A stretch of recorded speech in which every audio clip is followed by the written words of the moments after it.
26 मई था 2014 में 26 मई मुझे पहली बार देश के प्रधानमंत्री के रूप में शपथ लेने का अवसर मिला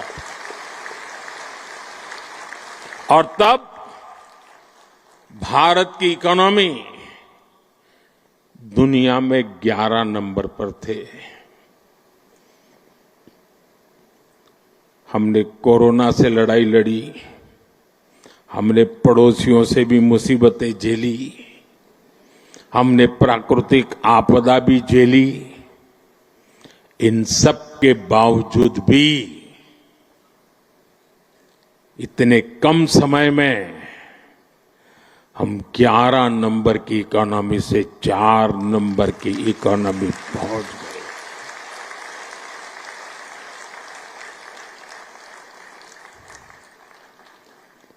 क्योंकि हमारा ये लक्ष्य है, हम विकास चाहते हैं, हम प्रगति चाहते हैं।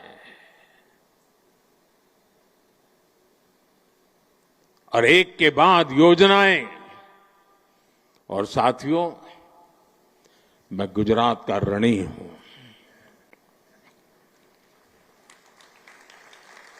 इस मिट्टी ने मुझे बड़ा किया है।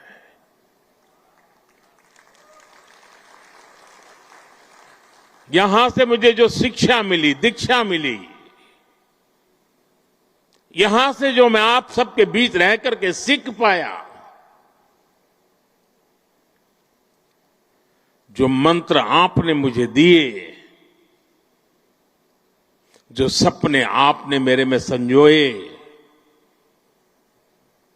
मैं उसे देशवासियों के काम आए इसके लिए कोशिश कर रहा हूं।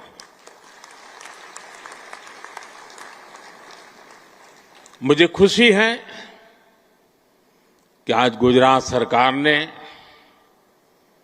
शहरी विकास वर्ष 2005 में इस कार्यक्रम को किया था, 20 वर्ष मनाने का।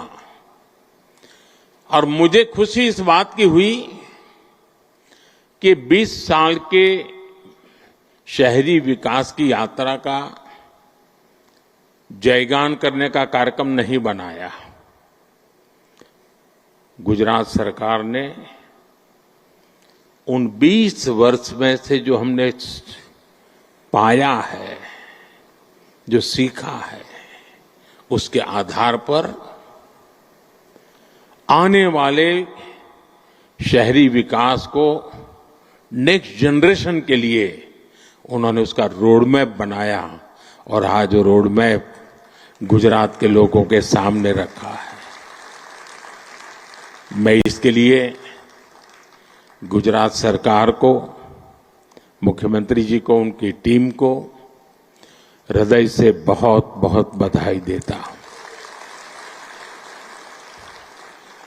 साथियों, हम आज दुनिया की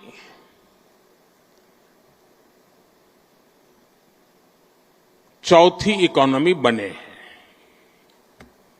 किसी को भी संतोष होगा कि अब जापान को भी पीछे छोड़ करके हम आगे निकल गए।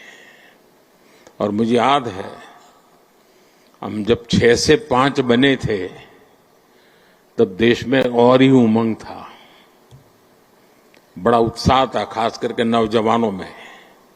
और उसका कारण यह था कि 250 साल तक जिन्होंने हम पर राज किया था ना, उस यूके को पीछे छोड़ करके हम 5 बने थे। लेकिन अब 4 बनने का आनंद जितना होना चाहिए, उससे ज्यादा 3 कब बनोगे इसका दबाव बढ़ रहा है।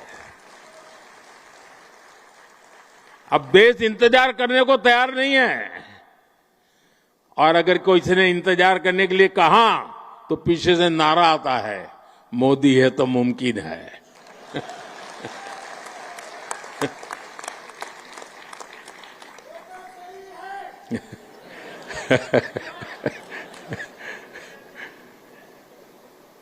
और इसलिए साथियों, एक तो हमारा लक्ष्य है 2047 हिंदुस्तान विकसित होना ही चाहिए, नो कॉम्प्रोमाइज। आजादी के 100 साल हम ऐसे ही नहीं बिताएंगे। आजादी के 100 साल ऐसे मनाएंगे कि दुनिया में विकसित भारत का झंडा फहरता होगा।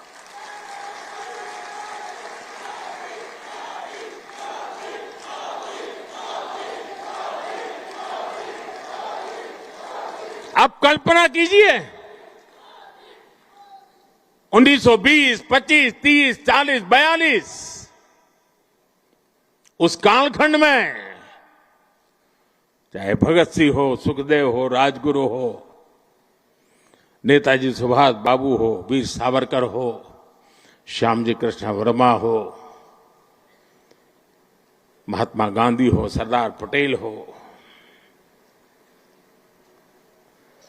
इन सब ने जो भाव पैदा किया था और देश के जन मन में आजादी की ललक न होती, आजादी के लिए जीने मरने की प्रतिबद्धता न होती, आजादी के लिए सहन करने की इच्छा शक्ति न होती, तो शायद 1947 में आजादी नहीं मिलती। ये इसलिए मिली कि उस समय जो 25-30 करोड़ आबादी थी, वे बलिदान के लिए तैयार हो चुकी थी।